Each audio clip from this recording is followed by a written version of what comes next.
ओम अज्ञानतिमिरान्धस्य ज्ञानाञ्जनशलाकया सत्सरोन्मिलितं येन तस्मै श्रीगुरुवे नमः।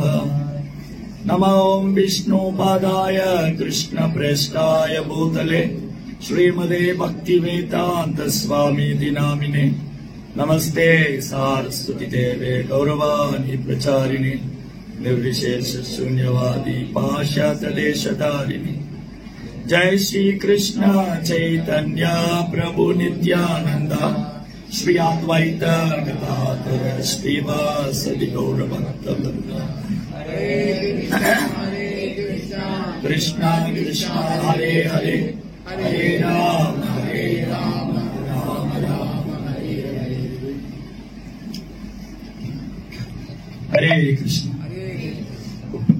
कृष्ण कृष्ण कृष्ण हरे हरे हरे राम राम राम हरे हरे। இன்னைக்கு சத்சங்கத்துல வந்து கலந்துட்டு இருக்கிற எல்லா பக்தர்களுக்கும் என்னுடைய பணிவான நமஸ்காரம். அனைத்து பக்தருடைய குடும்பத்தாருக்கும் ஆயுள் ஆரோக்கியத்துக்காக வேண்டியும் நல்லா கிருஷ்ண பக்தியில முன்னேற்றம் அடையணும்னு பகவான் ஒரு தடவை பிரார்த்தனை பண்ணும். ஹரே கிருஷ்ணா கிருஷ்ண கிருஷ்ணா ஹரே ஹரே ஹரே ராம ராம ராம ஹரே ஹரே. சரி, இன்னைக்கு என்ன தலைப்பு எடுத்துட்டு இருக்கோம்னா, சோதனைகளை சாதனையாக மாற்ற வேண்டும். சோதனைகளை சாதனைகளாக மாற்ற வேண்டும்.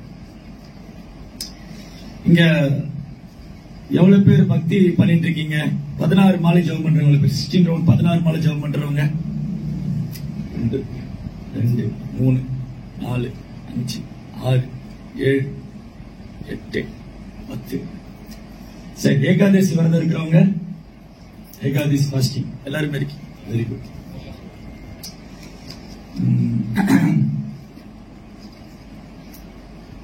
பக்தருக்கு உள்ள வரக்கூடிய கேள்வி, இந்த கேள்வி யாருக்கெல்லாம் வந்ததுன்னு கை தூக்குங்க. முதல் கேள்வி என்னன்னா, நான் பகவானி நாமத்தை ஜபம் செய்யறேன். ஹரே கிருஷ்ணா கிருஷ்ண கிருஷ்ண ஹரே ஹரே ஹரே ராம ராம ராம ஹரே. ஜபம் செய்ய சொன்னாங்க, ஜபம் செய்யறேன். ஏகாதசி விரதம் இருக்க சொன்னாங்க, ஏகாதசி விரதம் இருக்கேன். அப்புறம் நான் யாரையும் துன்புறுத்துறது இல்ல, நான் எந்த பாவமும் செய்யறது இல்ல, ஆனா எனக்கே கஷ்டம் வருது, எனக்கே பிரச்சனை வருது, எனக்கே துன்பம் வருது. இந்த மாதிரி எவ்வளவு பேருக்கு தோணி இருக்கு? எவ்வளவு பேருக்கு இந்த மாதிரி தோணி இருக்கு? எனக்கே கஷ்டம் வருது, நான் தான் டிவோட்டியா இருக்கேன், நான் சாண்டிங் பண்றேன். ரொம்ப பேருக்கு வரலையா? அப்ப கிளாஸே தேவையில்லை போல இருக்கு. அப்படியா? அந்த கையை தூக்கலையா?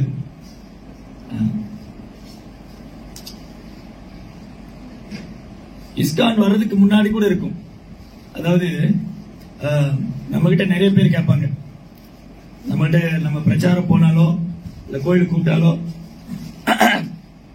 அவங்க நம்ம கிட்ட என்ன கேட்பாங்கன்னா, நான் ரொம்ப நல்லவனா இருக்கேங்க, தர்மமா ஃபாலோ பண்றேன், 4 பேருக்கு உதவி பண்றேன்,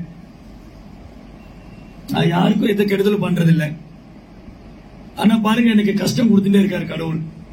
நான் கோயிலுக்கு போறேன், சாமி கும்பிடுறேன், யாரையும் நான் ஏமாத்தல, துரோகம் பண்ணல, ஆனா கஷ்டம் கொடுக்கிறார் கடவுள். கோயிலுக்கே வராதவங்க, கடவுள் இல்லைன்னு சொல்றவங்க, அவங்களும் நல்லா தான் இருக்காங்க, நல்ல வசதியா வாழ்றாங்க, சந்தோஷமா இருக்காங்க. அப்ப என்ன இதெல்லாம் ஏன் பண்ணணும் அப்படின்னு யாரும் உங்ககிட்ட சொல்லியிருக்காங்களா? அந்த மாதிரி யாருக்கா அனுபவம் இருக்கா? நீங்களும் கோயிலுக்கு போறீங்க, ஆனா கஷ்டப்பட்டு தான் இருக்கீங்க, கோயிலுக்கே போகாதவன் நல்லா தானே இருக்கான் அப்படி சொல்லியிருக்காங்களா?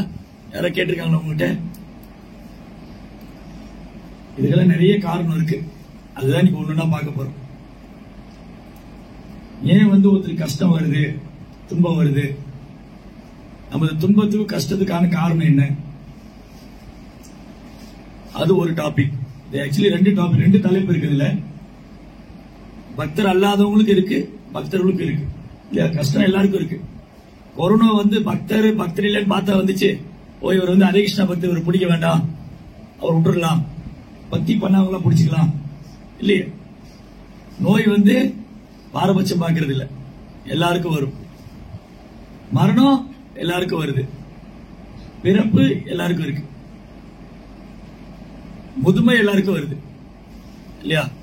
இது ஜெனரல் ப்ராப்ளம். ஜென்ம மிருத்து ஜராவியாதி துக்க தோஷான தர்சனம்.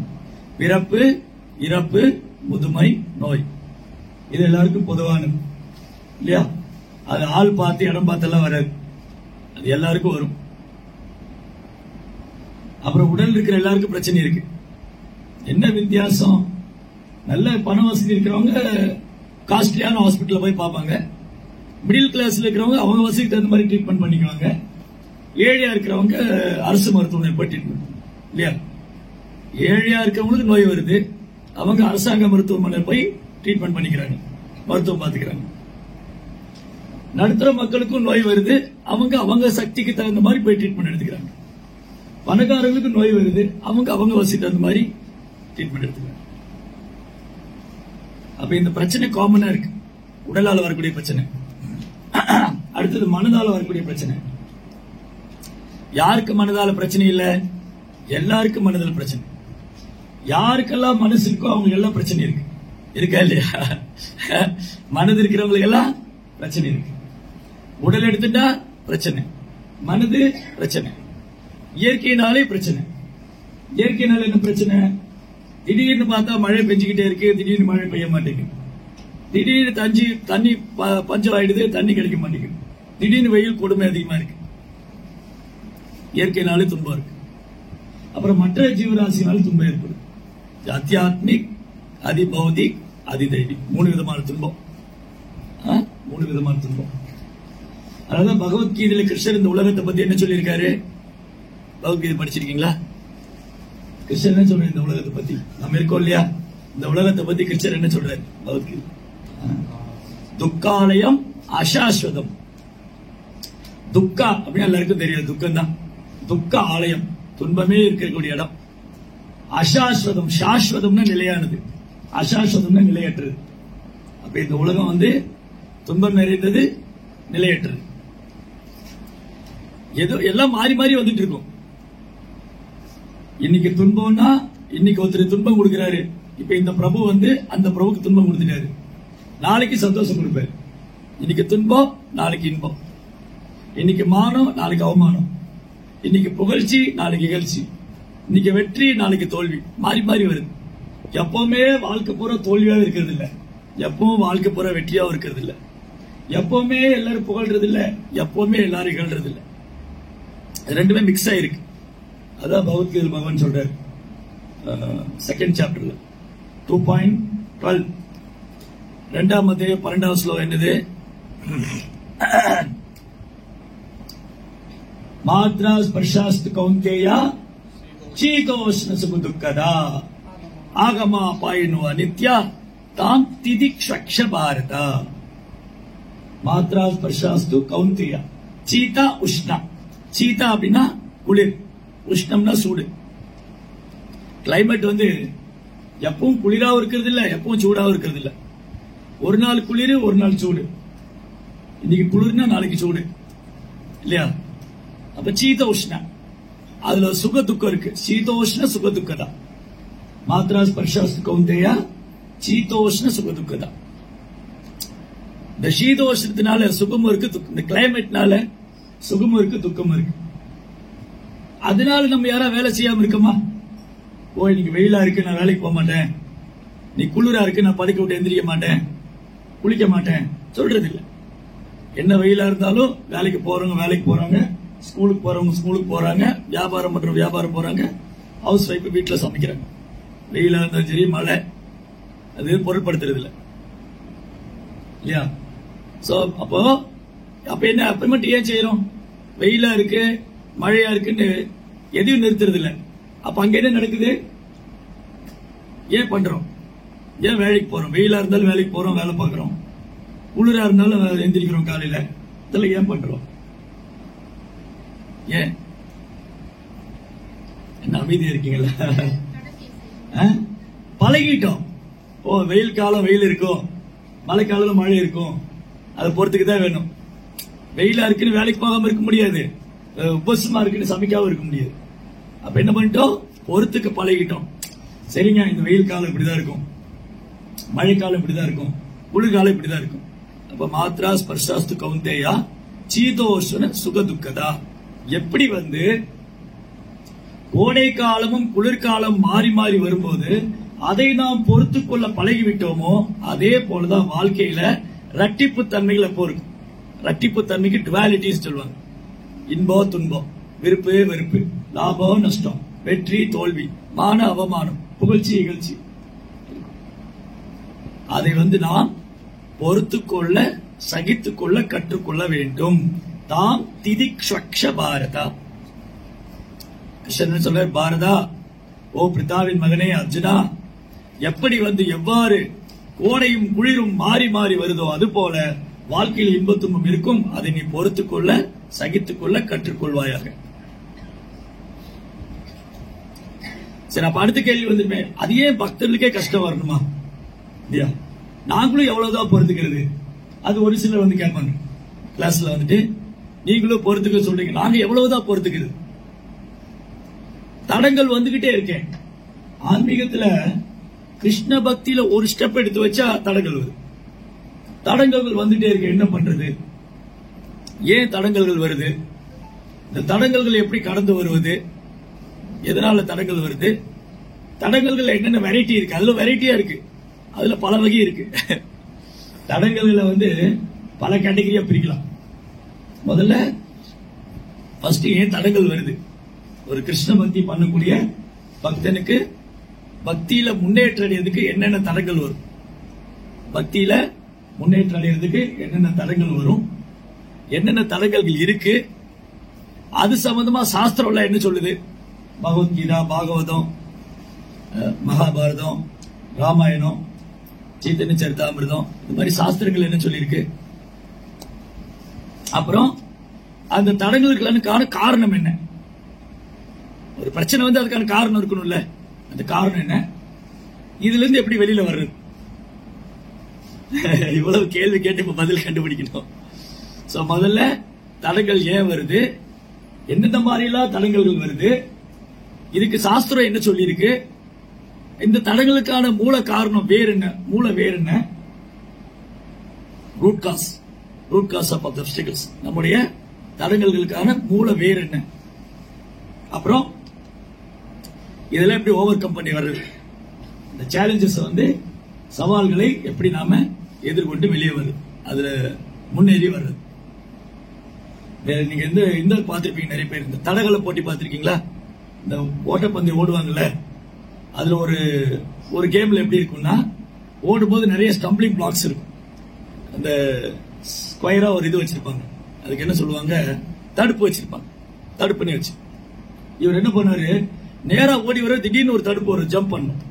கொஞ்ச தூரம் இன்னொன்னு வரும், அது ஜம்ப் பண்ணி போய் ஜெயிக்கணும். ஒரு தடவை கீழே விழலாம், இல்ல அந்த அது தட்டி விழும், இதெல்லாம் நடக்கும். ஆனா என்ன பண்றாரு, கீழே விழுந்தவரு எந்திரிச்சு ஓடுறாரு. ஓ, கீழே விழுந்துட்டேன், நான் தோத்து போயிடுவேன், இனி ஓட வேண்டாம், இப்படி திரும்பி போயிடலாம். நோ, கோர் கடைசி வரைக்கும் முயற்சி பண்றேன், எப்படியாவது இந்த ரேஸ்ல நான் வின் பண்ணிடணும். முதல்ல பிராக்டிஸ் எடுப்பாங்க இல்லையா, முதல்ல என்ன பண்ணுவாங்க, பயிற்சி எடுத்துட்டே இருப்பாங்க. நாளைக்கு டோர்னமெண்ட்னா, நாளைக்கு ஒலிம்பிக்ல தடகள போட்டி ஓட்டு பந்தயம் வைக்கிறாங்க. அப்ப அன்னைக்கு பாத்துக்கலாம், நாளைக்கு தானே, அதுக்கு இன்னும் 3 மாசம் இருக்கேன். உதாரணத்துக்கு ஒரு தடவை ஒலிம்பிக் ரேஸ் மலேசியால வைக்க போறாங்க. ஒலிம்பிக் ரேஸ் மலேசியால நடத்த போறாங்க 2026ல. 2026 மே ஆர் ஜூன், அதுல மலேசியால ஒலிம்பிக் போட்டி வைக்க போறாங்க. இங்க உட்கார்ந்து இருக்க என்ன நினைக்க கூடாது, அது இன்னும் 6 மாசம் இருக்கேன், அது அப்ப பாத்துக்கலாம் அப்படின்னா, மலேசியால யாருமே கோல்டு மெடல் வாங்க முடியாது. வேற நாட்டுல இருந்து வாங்கிட்டு போயிடுவோம், சைனால இருந்து, அப்புறம் இந்தியால இருந்து, வேற எங்க வாங்கிட்டு போயிடுவோம். ஏன்னா பிராக்டிஸ் பண்ணிட்டே இருப்பான். ஓ, 6 மாசம் இருக்கா, நான் தயாராகிட்டே இருக்கும். நல்லா பிராக்டிஸ் பண்ணாதான் நான் ஜெயிக்க முடியும். கூட ஓடுறவங்களை நம்ம வந்து எப்படி நினைச்சிட கூடாது, என்னை யாரும் ஜெயிக்க முடியாதுன்னு நினைக்க. கூட ஓடுறவங்கள என்னை யாரும் ஜெயிக்க முடியாதுன்னு நினைக்கக்கூடாது. அதனால அந்த ஸ்போர்ட் மேன் என்ன பண்றாரு, எப்பவுமே ஃபார்ம்லயே இருப்பார், அவருடைய இந்த ஓட்டத்திலே கவனமா இருப்பார். அப்படி யாரு அந்த ஓட்டத்துல கவனமா இருக்காரோ அவர் ஜெயிச்சிடுவார். கொஞ்சம் கேர்லெஸ்ஸா இருக்கிறவங்க, அது இன்னும் டைம் இருக்கு பாத்துக்கலாம், அது அப்புறம் பாத்துக்கலாம், அப்ப பிராக்டிஸ் பண்ணிக்கலாம், இல்ல எனக்கு நான் ஏற்கனவே கோல்டு மெடல் வாங்கியிருக்கேன், நான் ஈஸியா ஜெயிச்சிடுவேன் அப்படின்னு நினைச்சா போச்சு. எப்பயும் ஃபார்ம்லயே இருக்கணும், பிராக்டிஸ்லயே இருக்கணும், அவங்க தான் ஜெயிப்பாங்க. அந்த மாதிரிதான் எப்படி ஒரு விளையாட்டுல தடங்கள் வரும்போது அந்த விளையாட்டு வீரர் அந்த தடங்கள் எப்படி கடக்கிறாரு, அதுல எப்படி வின் பண்றாரு, அதுக்கு அவர் என்னென்ன முயற்சி பண்றாரு. அவருக்கு ஒரு கோச் இருப்பார், கோச் சொல்லிட்டே இருப்பாரு, நீ ஒழுங்கா பிராக்டிஸ் பண்ணல நீ ஜெயிக்க முடியாது அப்படின்னு அவரை புஷ் பண்ணிட்டே இருப்பார். அந்த விளையாட்டு வீரருக்கு கோச் இருப்பார். அந்த கோச் என்ன பண்ணுவாரு, புஷ் பண்ணிட்டே இருப்பார். நல்லா நல்லா இன்னும் நல்லா பிராக்டிஸ் பண்ணு, நீ விட்டுடுவ, நீ கோல்டு மெடல் கிடைக்காது, சீரியஸா பண்ணு அப்படின்னு புஷ் பண்ணிட்டே இருப்பார். நல்ல கோச் கிடைச்சவங்க என்ன ஆவாங்க, ஒரு நல்ல கோச் கிடைச்சிட்டா அவங்க நல்லா பிராக்டிஸ் பண்ணி மெடல் வாங்கிடுவாங்க.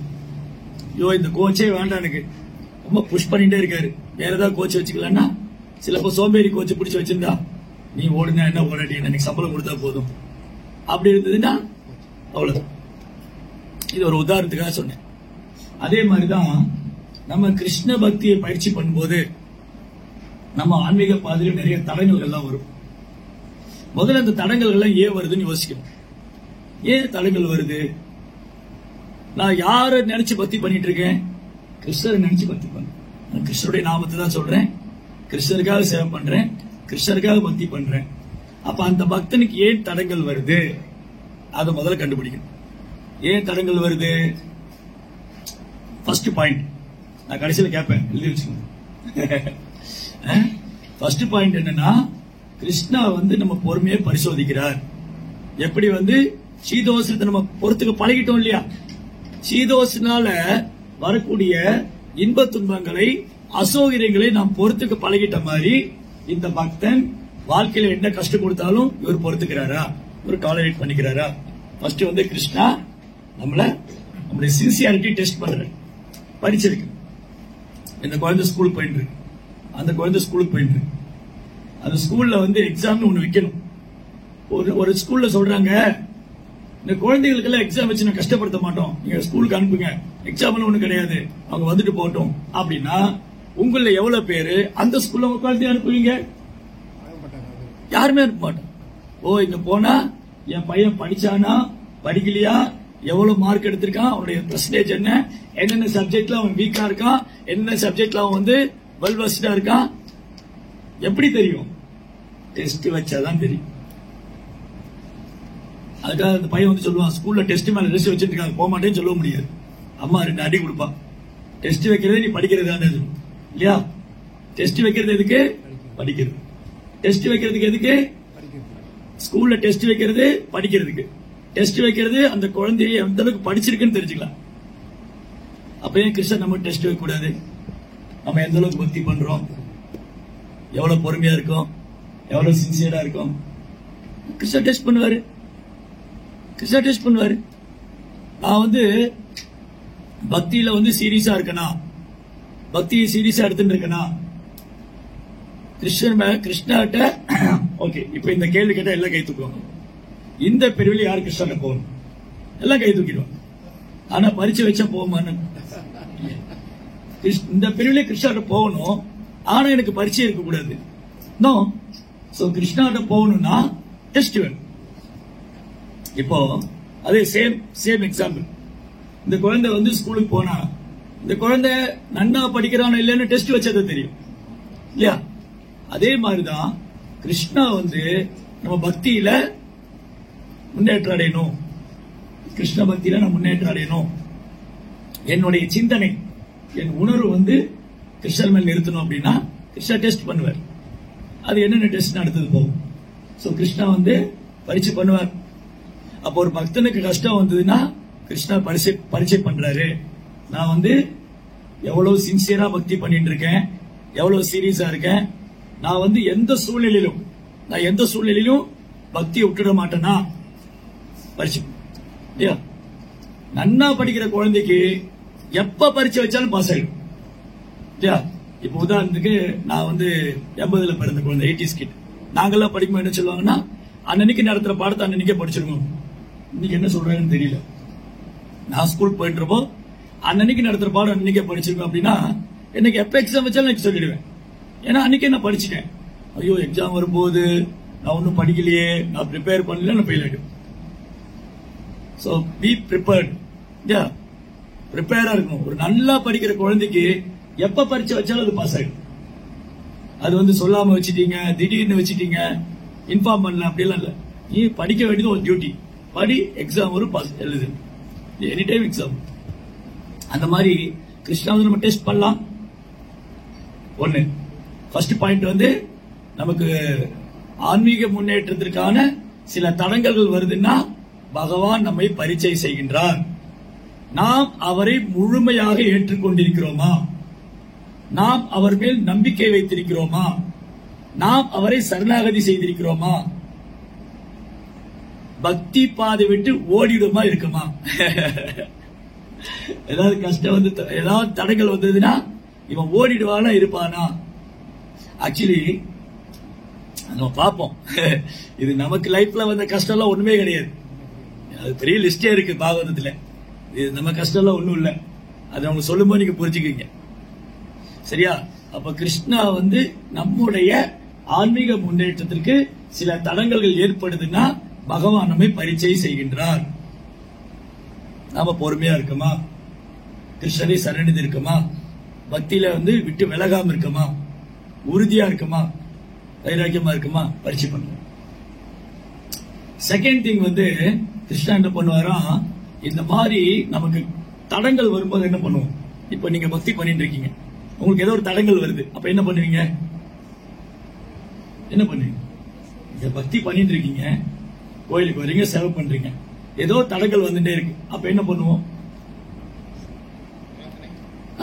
கிருஷ்ணாட்ட வந்து பிரேயர் பண்ணுவோம். கிருஷ்ணா எப்படியாவது என்ன இந்த கஷ்டத்திலிருந்து விடுவிச்சிருங்க.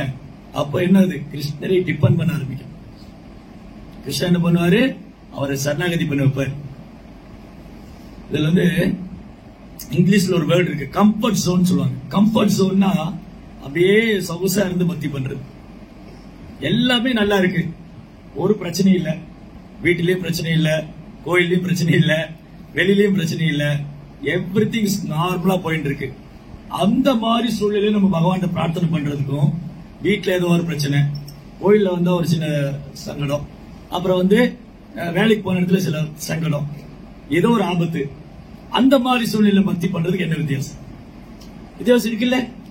நம்ம மோர் டிபெண்ட் ஆகும் கிருஷ்ணா. நமக்கு கஷ்டங்கள் வரும்போது, சங்கடங்கள் வரும்போது, தொந்தரவுகள் வரும்போது நம்ம கிருஷ்ணரை இன்னும் டிபெண்ட் ஆகும். அப்ப கிருஷ்ணன் என்ன பண்றாரு? நம்ம டிபெண்ட் பண்ண வைக்கிறது. கிருஷ்ணா வந்து என்ன பண்ணுவாரு? சில தொந்தரவுகளை கொடுக்கிறது, சில தடங்கள் கொடுக்கிறது.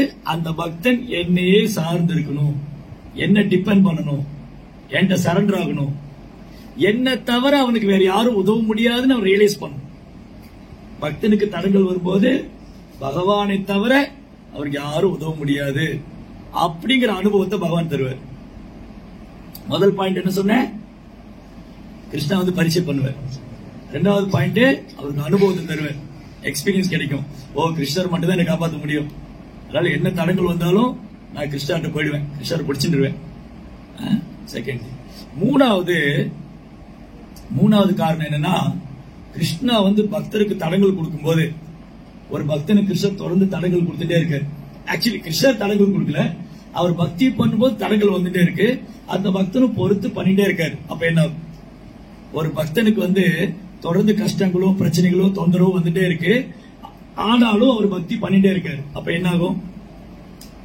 அந்த பக்தனை எல்லாரும் புகழ்வாங்க, அந்த பக்தன் புகழ்ச்சி கிடைக்கும், அவர் புகழ் கிடைக்கும். பாருங்க, என்ன கஷ்டம் வந்தாலும் கிருஷ்ணரை விட மாட்டேங்கிறாரு, பக்தியை விட மாட்டேங்கிறாரு, எவ்வளவு உறுதியா இருக்காரு, எவ்வளவு வைராகியமா இருக்கு. அப்ப அந்த பக்தனுடைய புகழ பகவான் பார்ப்பார். அந்த நிறைய இருக்கு, உதாரணம் இருக்கு, கொடுங்க. Everything is there. சாஸ்திரால இருக்கு, டே டு டே லைஃப்ல பிராக்டிக்கலாவும் இருக்கு. நான் வந்து உங்களுக்கு பேசுற விஷயம் எல்லாம் பிராக்டிக்கலா உதாரணம் கொடுக்குறேன், சாஸ்திரத்திலிருந்து கொடுக்குறேன். கண்ணு முன்னாடி காமிக்கிறேன், சாஸ்திரத்திலிருந்து காமிக்கிறேன். ரெண்டுமே காமி. அதெல்லாம் நீங்க எஸ்கேப் ஆகவே முடியாது. இல்ல அதெல்லாம் சொல்லாதீங்க, எனக்கு ஏன் தொந்தரவு வந்துட்டே இருக்கு, நான் ஏன் பக்தி எல்லாம் பண்ணணும். No, there is a reason. காரணம் இருக்கு. சோ ஒன்னு வந்து கிருஷ்ணா நம்மளை பரிச்சயம் பண்றாரு. ரெண்டாவது கிருஷ்ணா வந்து அவரை மோர் அண்ட் மோர் நம்ம அவரை டிபெண்ட் பண்ணி இருக்கணும். கிருஷ்ணரை டிபெண்ட் பண்றது, கிருஷ்ணாவை சரணாகதி பண்ண வைக்கிறாரு. மூணாவது அந்த பக்தனுக்கு புகழ் கொடுக்குறாரு. பாருங்க, பக்தன்னா அப்படி இருக்கணும். என்ன கஷ்டம் வந்தாலும் கிருஷ்ணர் விட மாட்டேங்கிறார். அவர் இந்த பிரிவிலே பகவான் போயிடுவாரு. கன்ஃபார்ம். எந்த சூழ்நிலை வந்தாலும் கிருஷ்ணர் விட மாட்டேங்கிறாரு. இந்த மாதிரி பக்தனை கிருஷ்ணர் எப்படி விடுவார்? என்ன பிரச்சனை, என்ன தடங்கள் வந்தாலும் கிருஷ்ணரை விடாத பக்தனை கிருஷ்ணர் எப்படி விடுவார்? கௌந்தேய பிரதிஜானகி நமே பக்த புனஷதி. பகவான் என்ன சொல்லியிருக்காரு? என் பக்தன் என்னைக்கும் வீண் போக மாட்டார். என் பக்தன் என்னைக்கும் வீண் போக மாட்டார். சரி, அடுத்தது கிருஷ்ணா என்ன பண்ணுவாராம்? இந்த பக்தனுக்கு கஷ்டம் கொடுக்கும் போது அவனுடைய கர்ம வினை கொஞ்சம் பாக்கி இருந்துன்னு வச்சுக்கோங்களேன். இப்போ நம்ம எல்லாம் வந்து கர்மான தெரியும் இல்லையா? கர்மா 3 விஷயம் இருக்கு. கர்மா, அகர்மா, விகர்மா. பகவத்கீதை படிச்சிருக்கீங்களா? கர்மான என்னது? செயல்கள், புண்ணியமான நல்ல செயல்கள். அகர்மானா அகர்மா. அந்த கர்ம வினையில நமக்கு பாதிப்பு வராது. ஏன்னா அது கிருஷ்ணருக்காக செய்யுது. கிருஷ்ணருக்காக செயலாற்றுவது அல்லது கிருஷ்ண உணர்வில் செயலாற்றுவது அல்லது பக்தி தொண்டு செய்வது அகர்மா. அந்த கர்ம வினை நம்மளை பாதிக்காது. விகர்மானா சாஸ்திரத்துக்கு எதிராக பண்றது, பாவகரமான வாழ்க்கை வாழ்றது, அது பாதிக்கும். அப்போ நம்ம வந்து இப்ப பக்தி பண்ணிட்டு இருக்கோம். சிலர் வந்து 10 வருஷமா பண்ணிட்டு இருக்கலாம், சிலர் 4 வருஷமா பண்ணிட்டு இருக்கலாம், 3 வருஷமா பண்ணிட்டு இருக்கலாம், 20 வருஷமா பண்ணிட்டு இருக்கலாம். இப்போ அதுக்கு முன்னாடி உள்ள கர்மங்கள்லாம் வச்சிருக்கோம் இல்லையா? சேர்த்து வச்சிருக்கோம், டெபாசிட் பண்ணி வச்சிருக்கோம், பேங்க்ல வச்சிருக்கிற மாதிரி. சோ அந்த கர்மங்கள் என்ன ஆகும்னா ஒன் ஆஃப்டர் அனதர் வர ஆரம்பிக்கும். ஏன்னா இந்த உடம்பு எடுத்துட்டோம்ல, இந்த உடம்பு எடுத்துட்டா அனுபவிச்சது நான் இல்ல நான் உடம்பு எடுத்தா எப்படி அனுபவிக்கலாம் கேட்க முடியும். இந்த உடல் எடுத்தா அனுபவிக்கணும். பிறப்பு, இறப்பு, முதுமை, நோய் அனுபவிக்கணும். இந்த நோய் ஏன் வருது? அதான் கர்மா இல்லையா? வயோதிகம், நோய். அப்புறம் சிலர் வந்து பக்தர்கள் எல்லாரும் ஒரே மாதிரி இல்ல. சில ஏழையா இருக்கக்கூடிய பக்தர்கள் இருப்பாங்க, கஷ்டப்படுறவங்க இருப்பாங்க, நடுத்தர வாழ்க்கையில் உள்ளவங்க இருப்பாங்க, வசதியானவங்க இருப்பாங்க. கிருஷ்ணர் எல்லாரையும் ஒரே மாதிரி படிச்சிருப்பேன். அவங்களுக்கு ஒரு கர்மா பேக்கேஜ் இருக்கு. அவங்களுக்கு ஒரு பேக்கப் செட்டப்போட இங்க வந்திருக்கோம். நம்முடைய கர்ம வினைக்கு ஏற்றாற் போலதான் நம் கணவன், நம் மனைவி, நம் பிள்ளைங்க, நம் பெற்றோர்கள், நம்முடைய நண்பர்கள், உறவினர்கள், நம்முடைய வேலை, நம்முடைய பிறப்பு, நம்முடைய தொழில் எல்லாம் கர்ம வினைப்படிதான் அமையும். அப்ப அடுத்த கேள்வி வந்துருவேன், எல்லா கர்ம வினைப்படி அமைதான், அப்ப நான் ஏன் பக்தி பண்ணணும் இல்லையா? அடுத்த கேள்வி வந்துடும், எல்லாமே கர்ம வினைப்படிதான் நடக்குதுன்னா அப்ப நான் ஏன் பக்தி பண்ணணும்? எல்லாமே கர்ம வினைப்படி நடக்குது. பக்தி பண்ணா கிருஷ்ணா அந்த கர்மத்தை மாற்றுவார். அதுக்கு பிரம்மா என்ன சொல்ற? கர்மாதி நிர்தஹதி கிந்துச்ச பக்தி பாஜா. பிரம்மதேவர் சொல்ற பிரம்ம சங்கீதில, ஒரு பக்தன் பகவானுக்கு பக்தி தொண்டு செய்யறதுனால அந்த பக்தனை பகவான் கர்ம வினையிலிருந்து விடுவிப்பார். அப்ப ஏன் கஷ்டப்பட்டு இருக்கேன்? நான் தான் பக்தி பண்ணிட்டு இருக்கேனே. அப்ப கர்மால டிஃபரெண்ட் லெவல் இருக்கு. நம்ம செஞ்ச கர்ம வினைகள்ல நிறைய விதவிதமான கர்மம் எல்லாம் இருக்கு. சில கர்ம வினைகள் நம்ம முன்னாடி வரல, அது வெயிட் பண்ணிட்டு இருக்கு, எப்ப வேணாலும் வரும், அது காத்துட்டு இருக்கு. சில கர்ம வினை அது விதை வடிவில் இருக்கு, எப்ப வேணாலும் முளைக்கலாம். புராணங்கள்ல, குறிப்பா பத்ம புராணத்துல இந்த கர்மத்தோடைய வினைகள், கர்ம வினையோடைய பலன்கள் இருக்கு இல்லையா, அது டிஃபரெண்ட் லெவல்ல இருக்கு. சில கர்ம வினை, நாம் செய்த செயல் இருக்கு இல்லையா, நாம் செய்த செயல் வந்து சிலது வந்து விதை வடிவில் இருக்கும், அது இன்னும் முளைக்கல. சிலது முளைச்சு அப்படியே துளிர்ந்து வளர்ந்துட்டு இருக்கு, சிலது பழமா இருக்கு, சிலது நம்ம முன்னாடி நிக்குது, சிலது வெயிட் பண்ணிட்டு இருக்கு, சிலது வெயிட்டிங் லிஸ்ட்ல இருக்கு. நீங்க ட்ரெயினிங் டிக்கெட் புக் பண்ணிட்டீங்க, பட் வெயிட்டிங் லிஸ்ட்ல இருக்கீங்க. ஆர்எஸ்சி கன்ஃபார்ம் ஆயிரும், டிக்கெட் கன்ஃபார்ம் ஆயிரும். அது எப்ப கன்ஃபார்ம் ஆகும், ஆகாம போகலாம், இல்ல சீட்டிங் உட்காந்து போற மாதிரி ஆகலாம், இல்ல கேன்சல் ஆகலாம் இல்லையா? ட்ரெயின்ல டிக்கெட் புக் பண்ண சொல்லுவாங்க, your ticket is in waiting list, உங்க டிக்கெட் வந்து வெயிட்டிங் லிஸ்ட்ல இருக்கு. அந்த மாதிரி நாம் செய்த கர்ம வினைகள் சிலது வெயிட் பண்ணிட்டு இருக்கு. சில கர்ம வினைகள் வரலாம், அது காத்துட்டு இருக்கு. அது பெரிய மலை மாதிரி இருக்கு, எவ்வளவு சேர்த்து வச்சுன்னு தெரியாது. இந்த பிறவியில, அதுக்கு முன்னாடி பிறவியில, அதுக்கு முன்னாடி இப்படி போனா நாம் செய்த பாவங்கள் கர்ம வினைகள் அப்படி பெரிய மலை மாதிரி பர்வதம் மாதிரி இருக்கு. அது எனி டைம் வரலாம். சரி, அதுக்கு பக்திக்கு என்ன சம்பந்தம்? யார் ஒருத்தர் கிருஷ்ணருக்கு பக்தி செய்யறாங்களோ அந்த கர்ம வினைகளை கிருஷ்ணர் போக்கிடுவாருன்னு சொல்றாரு பிரம்மா. ஒரு பக்கம் பிரம்மா சொல்றாரு, கர்மாதி நிர்தகதி கிந்துச்ச பக்தி பாச்சம். கிருஷ்ணருக்கு பக்தி தோண்டு ஆற்றுவதால நம்ம கர்ம வினை எல்லாம் போயிடும். எந்த மாதிரி கர்ம வினை போயிடும்? இந்த விதை வடிவில் இருக்கு இல்லையா, அது முளைக்கவே செய்யாது. விதை வடிவில் இருக்கும், அது முளைக்க, விதை வளர விட்டாதானே முளைக்கும். கிருஷ்ணர் முளைக்காம செய்திருவார். வளர்ந்துட்டு இருக்கிறதையும் வளராம செய்திருவார். அதுக்கப்புறம் நம்ம பின்னாடி வெயிட் பண்ணிட்டு இருக்கு இல்லையா, அதை கூட கேன்சல் பண்ணிடுவார். இப்போ நான் உங்க கையில ஒரு வாழைப்பழமோ இல்ல ஒரு ஆப்பிளோ கொடுத்துட்டேன், நீங்க என்ன பண்ணணும்? உங்க கையில ஒரு பழம் கொடுத்துட்டேன், இந்த சாப்பிட்டுதான் ஆகணும், தவிர்க்க முடியும். உங்க கையில வந்துருச்சு, உங்க கையில இந்த பழம் வந்தாச்சு, நீங்க சாப்பிட்டுதான் ஆகணும். அந்த மாதிரிதான் சில கர்ம வினைகள் நம்ம முன்னாடி வந்து நிக்குது, அதை நம்ம ஃபேஸ் பண்ணிட்டு இருக்கோம். அதனால கிருஷ்ணர் சொன்னார், தாம் திதிக்ஷ பாரதா, பொறுத்துக்கோ, இந்த உடலோடு முடிஞ்சு போயிடும். உன் கர்ம வினை நீ பக்தி பண்ணிட்டே இரு, இந்த கஷ்டம் உனக்கு வருது, ஏன்னா இந்த உடல் எடுத்துக்கிட்டேன். இந்த உடல் எடுத்ததுனால பிரபு நான் சேவை பண்ணலான்னு நினைக்கிறேன், உடம்புல ரொம்ப வியாதி, என்னால பண்ண முடியல. ஏன் வியாதி வந்தது? இந்த உடம்பு எடுத்ததுனால. ஏன் இந்த உடம்பு எடுத்த? பாவகாரியம். அப்போ அதுல கூட நன்மை இருக்கு. நான் இந்த உடம்பு எடுத்தால மனுஷ உடல் கிடைச்சிருக்கு, அதுலயும் நன்மை இருக்கு. நான் பக்தருடைய சங்கத்தில் இருக்கேன். அப்போ அரிது அரிது மானிடராய் பிறத்தல் எழுது. மனித வாழ்க்கை ரொம்ப அபூர்வம். இதே ஒரு விலங்கோட உடலை பிறந்த ரொம்ப பாவம். மரம், செடி, கொடி, தாவரங்கள், பறவைகள், விலங்கினங்கள் இருக்குல்ல, அது ரொம்ப பாவமான உடல், அது தப்பிக்கவே முடியும், அனுபவிச்சாலும். ஆனா நம்ம பக்தினால கர்ம வினையை மாத்திடலாம். அதனால கிருஷ்ணா என்ன பண்றாரு, ஆண்டாள் நாச்சியார் சொல்ற மாதிரி, தீயினால் தூசாகும் செப்பையோர் எம்பாகும். ஒரு பஞ்சு இருக்கு இல்லையா, ஒரு பஞ்சை எடுத்து கொண்டு போய் தீயில போடுங்க, டப்புன்னு தூசியா போயிடும். அந்த மாதிரி நாம் செய்த கர்ம வினைகள்லாம் ஹரே கிருஷ்ணா கிருஷ்ண கிருஷ்ண ஹரே ஹரே, ஹரே ராம ராம ராம ஹரே ஹரே. நாம ஜபிக்க ஜபிக்க எரிஞ்சு பஸ்பம் ஆயிட்டு. ஒரு தடவை ஹரே கிருஷ்ணா அப்படின்னு சொன்னா என்ன கணக்கிட முடியாத பாவங்கள்லாம் எரிஞ்சு பஸ்பம் ஆயிட்டு இருக்கு. நமக்கு தெரியாது எவ்வளவு சேர்த்து வச்சுட்டு இருக்கோம். ஹரே கிருஷ்ணா மந்திரம் சொல்ல சொல்ல பகவானுக்கு சேவை செய்ய செய்ய நம்ம செய்த கர்ம வினைகளை எரிஞ்சு சாம்பலாயிட்டு இருக்கு. ஆனா இப்ப முன்னாடி வந்து நிக்குது இல்லையா, அது என்ன பண்ணுவாரு கிருஷ்ணா, அதை மினிமைஸ் பண்ணி அந்த கர்ம வினை நம்ம சந்திக்க வச்சிருவாரு, அந்த கஷ்டத்தையும் தற்காலிகமா நம்ம கொடுத்துடுவாரு, அந்த பிறவியோட முடிச்சிருவாரு. சரி, இப்ப அடுத்த ஒரு கேள்வி. நான் பிரபுட்ட ஒரு 40 லட்சம் ரூபாய் காசு வாங்கியிருக்கேன். நான் உங்ககிட்ட ஒரு 40 லட்சம் ரூபாய் காசு வாங்கியிருக்கேன். ஒரு நாள் எங்கிட்ட கேக்குறீங்க, 40 லட்சம் ரூபாய் பணம் எப்ப தர போறீங்க?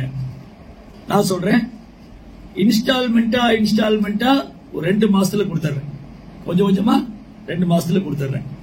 இல்ல கொஞ்சம் வெயிட் பண்ணுங்க, ஒரு 20 வருஷம் கழிச்சு 40 லட்சத்துக்கு கொடுத்துறேன். இதுல எதுக்கு ஓகே சொல்லுவீங்க நீங்க? டக்குன்னு சொல்லிட்டே இருப்பாரு. எனக்கு 20 வருஷம் கழிச்சு 40 லட்சம் வர வரைக்கும் நான் உயிரோடு இருப்பேன்னு தெரியாது. அதனால கொடுக்கறத கொஞ்சம் கொஞ்சமா கொடுத்து முடிச்சிருங்க. இந்த இப்படியே கொடுத்து 2 மாசத்துல முடிச்சிருங்க, சீக்கிரம் முடிக்கணும். அப்போ எனக்கு வர வேண்டிய பணம் சீக்கிரம் வரத நான் விரும்புறேன், ரொம்ப நாள் வெயிட் பண்ண விரும்பல. அதே மாதிரிதான் என்னுடைய கர்ம வினைகள் இந்த பிரிவில் எனக்கு வந்து போயிட்டோம், இதை தீக்கிறதுக்காக இனி நான் பல பிரிவு எடுக்க கூடாது. கிருஷ்ணன் என்ன பண்ணுவாரு, நம்ம அவருக்கு பக்தி சேவை செய்யும் போது இந்த பக்தனை எப்படியாவது என்னுடைய உலகத்துக்கு, வைகுந்த லோகத்துக்கு, கோலோகத்துக்கு அழைச்சிட்டு நம்ம ஆர்வப்படுறோமோ இல்லையோ, நம்ம ஆசைப்படுறோமோ இல்லையோ, நம்ம முயற்சி பண்றோமோ இல்லையோ, கிருஷ்ணன் ரொம்ப ஆர்வமா இருக்கு. கிருஷ்ணா என்ன நினைச்சிட்டு இருக்காரு, இந்த ஜீவாத்மாக்கள் எப்ப என்கிட்ட வர போறாங்க, எப்ப என் உலகத்துக்கு வர போறாங்க, அந்த ஒரு காரணமற்ற கருணை இருக்கிறதுனாலதான் பகவான் இந்த பூமிக்கு இறங்கி வர்றாரு. இல்லாட்டி அவரே இங்க வரணும், அவருக்கு இங்க வேலை ஒண்ணும் இல்ல. சொல்ல போனா நமக்கே இங்க வேலை ஒண்ணு தேவையில்லாம இங்க வந்துருக்கு. நமக்கே இந்த உலகத்துல ஆக வேண்டிய காரியம் ஒண்ணுமே கிடையாது. நம்மளுக்கு கொஞ்சம் யோசிச்சு பாருங்க, இங்க உட்காந்து நான் ஒரு செகண்ட் கொடுக்குறேன், யோசிச்சு பாருங்க. இங்க வந்து நம்ம என்ன சாதிக்கிறோம்? ஒரு ஆணி முடியும், ஒன்னும் சாதிக்கல இல்லையா? ஒண்ணுமே சாதிக்கல. வெறுமனே புலனின்போ பௌதிக வாழ்க்கை இதுதான். வேற என்ன சாதிச்சிருக்கிறோம்? ஏதோ புரோபா இயக்கத்துல வந்தனால கொஞ்சம் கிருஷ்ண பக்தி பண்றோம், அது வேணா உருப்படியா பண்றோம்னு சொல்லலாம். அது கூட அரைக்குறையா தான் பண்ணிட்டு இருக்கோம் இல்லையா? அப்போ உண்மையில சொல்ல போனா ஜீவாத்மாவை நாமளே இந்த ஜட உலகத்துக்கு வர வேண்டிய அவசியமே இல்லை. தேவையில்லாம வந்துட்டோம். நம்ம தேவையில்லாம இங்க வந்து செயல் அதோட வினை, செயல் அதோட வினை, கர்மா கர்ம வினை, கர்மா கர்ம வினை, பாவகர்மா புண்ணிய கர்மா அனுபவிச்சுட்டே இருக்கும் லைஃப் ஆஃப்டர் லைஃப்.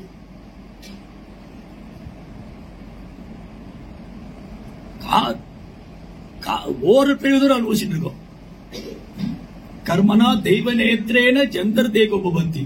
நம்ம கர்ம வினைக்கு ஏற்றாற் போல ஒரு குறிப்பிட்ட உடல் பகவான் நமக்கு கொடுத்திருக்காரு. அது கர்ம வினைக்கு ஏற்றது போல. இப்போ நான் பக்தி செய்ய ஆரம்பிச்சா கிருஷ்ணன் என்ன பண்ணுவாரு? இந்த ஸ்டோரேஜ்ல வச்சிருக்கோம் இல்லையா, அதெல்லாம் அப்படி பினிஷ் பண்ணிடுவாரு. நிறைய ஸ்டோர் பண்ணி வச்சிருக்கோம்ல, மலை மாதிரி இருக்கிறது, விதை வடிவில் இருக்கிறது, இதெல்லாம் கிருஷ்ணர் வந்து கிளியர் பண்ணிடுவார். பட் இப்ப நான் சந்திச்சு ஆகணுமே, அந்த கர்ம வினைய இந்த லைஃப்லயே கொடுத்து கிளியர் பண்ணி. அப்ப நம்ம கொஞ்சம் பொறுத்துக்கணும். நம்ம பக்குவம் இல்லாதனால கிருஷ்ணர் போய் கிளைம் பண்ணுவோம், கிருஷ்ணா நான் நாமத்தை சொன்னேனே நீ எப்படி பண்ண, நீ அவ்வளவு சேர்த்து வச்சுட்டு இருக்க, நல்லது கிளியர் பண்ணிட்ட, கொஞ்சம் ஒரு டோக்கன் தான் கொடுத்த, அதுக்கே நீ கஷ்டப்பட்ட எப்படி, அது கொஞ்சம் அனுபவிச்சுட்டு இந்த பிரிவிலையும் என்கிட்ட வந்துடலாம். கொஞ்சம் கர்ம வினைய தீத்துடுறேன், கொஞ்சம் பொறுமையா இரு, கர்ம வினையில தீத்து போயிடு.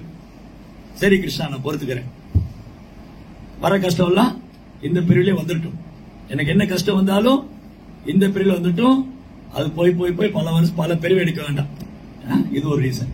அதுக்கப்புறம் கிருஷ்ணா என்ன பண்ணுவாரா, அந்த பக்தனுக்கு கஷ்டம் கொடுக்கும் போது அவன் வந்து இந்த ஜட உலகத்து மேல பிரக்தி அடைச்சிடும்.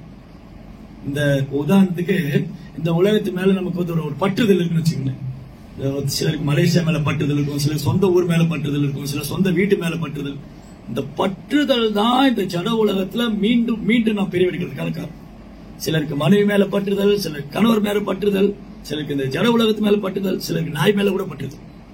நாய் மேல பற்றுதல், பூனை மேல பற்றுதல். இந்த பற்றுதல் இருந்து நம்மளை விடுவிக்கணும்னா கிருஷ்ணா ஒரு சின்னதா ஒரு கஷ்டம் கொடுப்பாரு. அது வந்து என்ன ஆயிடும்னா விரக்தி அடைஞ்சிரும்.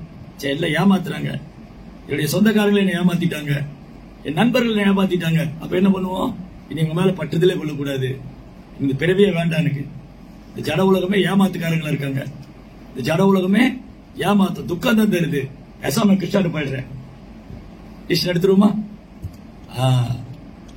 சரி சார். இந்த மாதிரி ஒரு பக்தனுக்கு துன்பம் வருது இல்ல தடங்கள் வருதுன்னு சொன்னா அது அவருடைய ஆன்மீக முன்னேற்றத்திற்காக. கிருஷ்ணன் என்ன பண்றாரு, நம்முடைய ஆன்மீக முன்னேற்றத்திற்காக. தடங்கள் எப்பவுமே வெற்றிக்காக தான், அது தோல்விக்காக அல்ல. அந்த தடங்கள் என்ன பண்ணும், நம்மள கிருஷ்ணன் நெருக்கமா கொண்டு போகும். ஒரு ரீசன். ரெண்டாவது, எந்தெந்த மாதிரி தடங்கள் எல்லாம் வரும் இல்லையா? சோ பக்தி செய்யும் போது நமக்கு என்ன மாதிரி தடங்கள் எல்லாம் வரும்? பக்திக்கு தடங்கள் முதல்ல ஃபர்ஸ்ட் பக்திக்கு முதல் தடங்களே சோம்பேறித்தனம் தான். அதை விட்டா பக்தியில முன்னேறலாம். ரெண்டு விதமான தடங்கள் இருக்கு. ஒன்னு நமக்குள்ள வரக்கூடிய தடங்கள், நமக்கு வெளியில வரக்கூடிய தடங்கள்.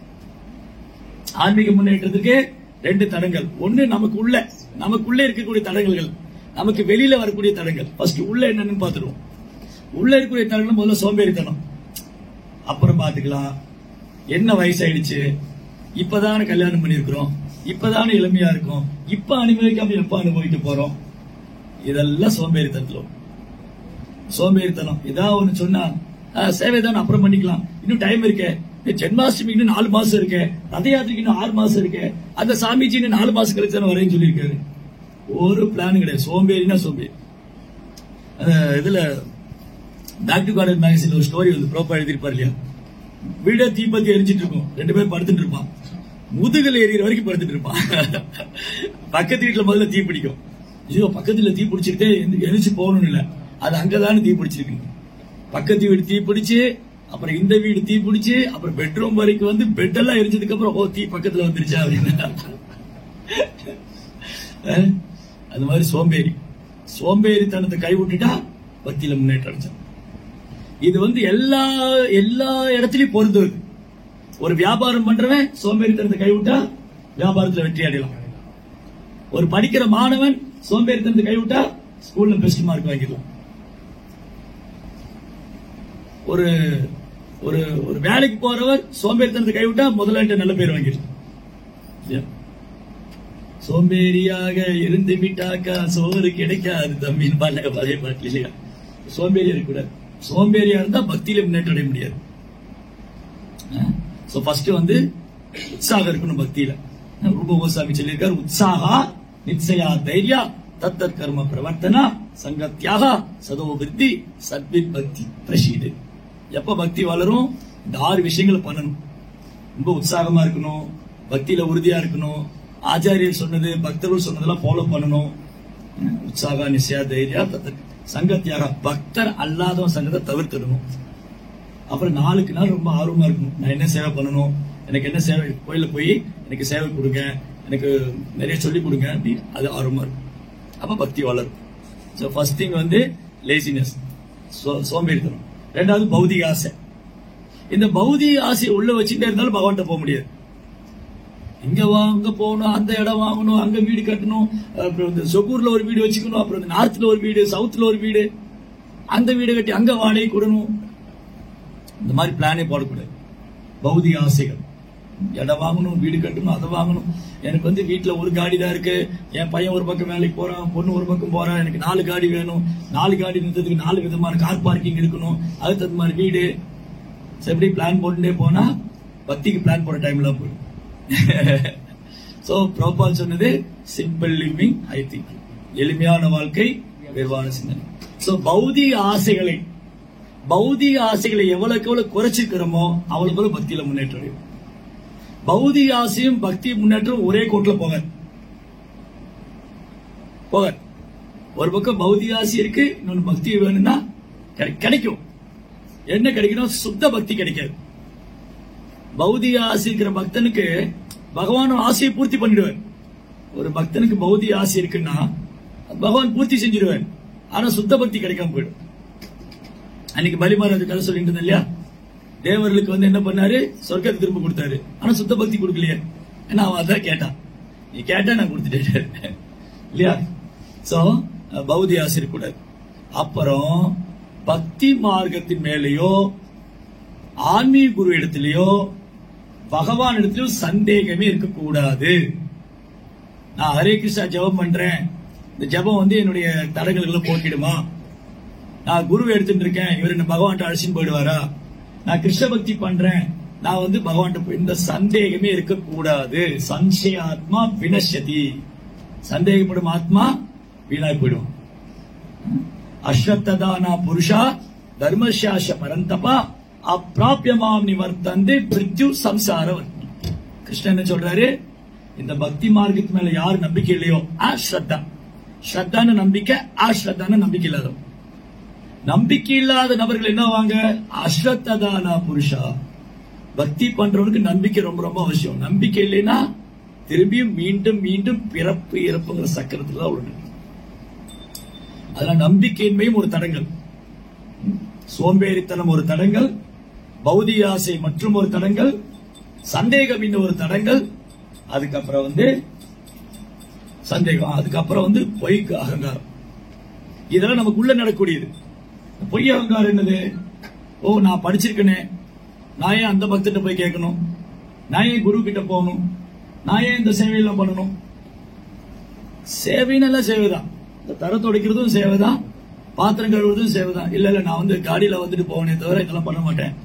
நான் ஆபீஸ்லயே இது பண்ணதில்லை, நான் வீட்லயே பண்ணதில்ல, இங்கேயே நான் பண்ணணும் இல்லையா? நான் வீட்லயே ஒரு பாத்திரத்தை எடுத்து நகர்த்தி வைக்க மாட்டேன், நான் ஆபீஸ்ல அது செய்ய மாட்டேன். நான் யார் தெரியுமா? நான் வந்து கம்பெனியில் ஒரு பெரிய மேனேஜர், ஒரு சிஇஓ, நான் அவன் இவன். கிருஷ்ணர் முன்னாடி கிடையாது. கிருஷ்ணர் முன்னாடி நம்ம யாரு? தாச தாச தாச தாசாரு தாச, பகவானுடைய சேவகனுடைய சேவகனுடைய சேவகனுடைய சேவகன்.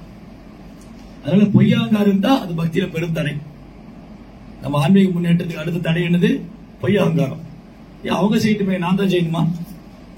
அவங்க வந்து பண்ணட்டும், இவங்க வந்து பண்ணட்டும், இது பொய்யாங்காரம். பக்தனுக்கு பொய்யாங்காரம் கூடவே கூடாது. இல்ல நான் இந்த கோயிலை நடத்திட்டு இருக்கேன், நாயை போய் தரை கிளீன் பண்ணணும், நாயை வந்து பாத்ரூம் கிளீன் பண்ணணும், நாயை வெசல் கிளீன் பண்ணணும். ப்ரோப்பா அப்படி செய்வாரு. நிறைய எக்ஸாம்பிள் இருக்கு. ப்ரோப்பா என்ன பண்ணாரு, அவரே வந்து பிரசாதம் முதல்ல இந்த இது இஸ்கான் ஸ்டார்ட் பண்ணும்போது ப்ரோப்பாருக்கு சீடர்கள் கிடையாது. அப்ப என்ன பண்ணாரு, அவர் தான் பிரசாதம் தயார் பண்ணாரு, அவர் தான் பிரசாதம் பண்ண பாத்திரம் கழுவினாரு, அவர் தான் இந்த இடத்த சுத்தம் பண்ணாரு, அவர் ஆச்சாரியர். அப்ப அவருக்கு துளி கூட பொய்யாங்காரம் கிடையாது. பொய்யாங்காரம் வெறும் தடை. அதுக்கப்புறம் அபராதம் செய்வது, இந்த பக்தர் அப்படி, அந்த பக்தர் இப்படி, இவரே இப்படி பண்றாரு, அவரே அப்படி பண்றாரு, பக்தரிடம் குற்றம் காண்பது, குறை கண்டுபிடிக்கிறது, அபராதம் செய்யுது. வைஷ்ணவ அபராதத்து நிறைய இருக்கு. வைஷ்ணவ அபராதம், நாம அபராதம், சேவா அபராதம், அது தனியா ஒரு கிளாஸ் இருக்கு. இந்த மாதிரி அபராதங்கள் இதெல்லாம் வந்து உள்ளுக்குள்ள நடக்குது. நமக்கு உள்ள நடக்கிறது என்னது, சோம்பேறித்தனம், பௌதிக ஆசை, அப்புறம் சந்தேகம், அப்புறம் பொய்க்கருவம், பொய்யங்காரம், அப்புறம் குற்றங்கள் செய்யும். இதெல்லாம் தடங்கள், உள்ளுக்குள்ள நடக்கிற தடங்கள். வெளியிலிருந்து என்ன தடங்கள் வரும், வெளியிலிருந்து சிலப்போ ஃபேமிலியில ப்ராப்ளம் வரும். உதாரணத்துக்கு கணவர் பக்தரா இருப்பாங்க, மனைவி பக்தி பண்ண மாட்டாங்க, மனைவி பக்தரா இருப்பாங்க, கணவர் பக்தி பண்ண மாட்டாங்க, ஆபீஸ்ல போய் பக்தி பண்ண முடியாது, ஸ்கூல்ல பக்தி பண்ண முடியாது. ஏதோ ஒரு தடங்கள் வெளியிலிருந்து வருது. நண்பர்கள் மத்தியில் ஒத்துழைக்க மாட்டேங்கிறாங்க, வீட்டுல ஒத்துழைக்க மாட்டேங்கிறாங்க. இது ஒரு விதமான சேலஞ்ச், இது ஒரு விதமான தடங்கள். இது எக்ஸ்டர்னலா வரக்கூடியது. அதுக்கப்புறம் வந்து ஆரோக்கியத்துல பிரச்சனை வரும். சேவை பண்ணணும்னு ஆசை இருக்கு, ஆனா உடம்பு ஒத்துழைக்க மாட்டேங்குது. இது வந்து எக்ஸ்டர்னலா வரக்கூடிய தடங்கள். அப்புறம் நேரம் கிடைக்க மாட்டேங்குது. சிலர் சொல்லுவாங்க, நான் வரணும்னு நினைக்கிறேன், எனக்கு நேரம் கிடைக்கல. இதுக்கு என்ன பண்ணணும்? ஃபேமிலியில ப்ராப்ளம் வந்து தடங்கள் வருதுன்னா அதுக்கு நிறைய எக்ஸாம்பிள் இருக்கு. இப்போ வந்து இதெல்லாம் இப்போ வந்து இது வரைக்கும் நம்ம பார்த்தது என்னென்ன தடங்கள் வரும்னு நம்முடைய ஆன்மீக முன்னேற்றத்துக்கு நமக்கு உள்ளுக்குள்ள என்னென்ன தடங்கள் வரும், நமக்கு வெளியில இருந்து என்னென்ன தடங்கள் வரும். இதை வந்து அடுத்தது சாஸ்திரத்துல எப்படி ஃபேஸ் பண்ணிருக்காங்க ஒரு உதாரணமா பார்க்கலாம். துருவ மகாராஜோட சரித்திரம் வந்து ஒரு பெரிய ஸ்டோரி. அவர் ஒன் லைன்ல சொல்றேன். துருவ மகாராஜாக்கு வந்து கோபம் வந்துச்சு, அவங்க சித்தியை வந்து கீழே தள்ளி விட்டாங்கன்னு கோபம். அதுக்கப்புறம் அவருக்கு ஆசை, அவங்க அப்பாவோட பெரிய பதவி அடையணும். துருவ மகாராஜாவுக்கு கோபம் இருந்தது, பௌதிக ஆசை இருந்தது. ஆனா குருவோடைய கருணையால, நாரதுடைய கருணையால, பகவானை தேடி போன துருவன் வந்து பகவானை தேடி போனாரு. பகவான் குரு அனுப்பிச்சு வச்சாரு. குருவோடைய கருணையால துருவ மகாராஜ் கோபம் போயிடுத்து, பௌதிக ஆசை போயிடுத்து, பக்தரைட்டு. அப்போ நமக்கு வந்து ஏதாவது சோம்பேறித்தனம் இருக்கு, அது பௌதிக ஆசை இருக்கு, இல்ல நம்ம கோபம்லாம் வருது அப்படின்னா இந்த அனர்த்தங்கள் என்னன்னா இந்த காமம், கோபம், பேராசை, பொறாமை இதெல்லாம் இருக்கு உள்ளுக்குள்ள. இதெல்லாம் போனா வந்து நம்ம குரு சொன்னபடி பக்தி செய்யணும். ஒரு ஆன்மீக குருவை தேர்ந்தெடுத்து அவருடைய வழிகாட்டுல பக்தி பண்ணணும்.